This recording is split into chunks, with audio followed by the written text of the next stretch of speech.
So now that I've got my clean list of keywords, what I want to do is I want to add AI to the end. I'm going to add AI.com.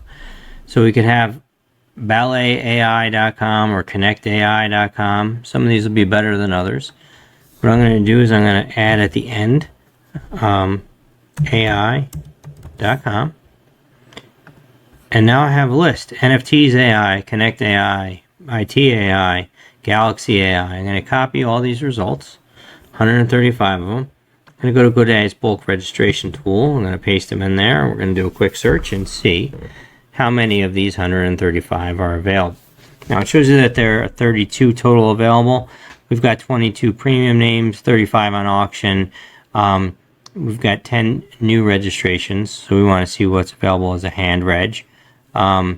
So far, I don't see anything great, but you never know. That's why we check. We could check the premium tier, see if maybe some of these are unpriced or underpriced. Take a look at these, and you can see that we also have auctions. So cognitive automation AI.com has a $25 current bid. That's pretty good.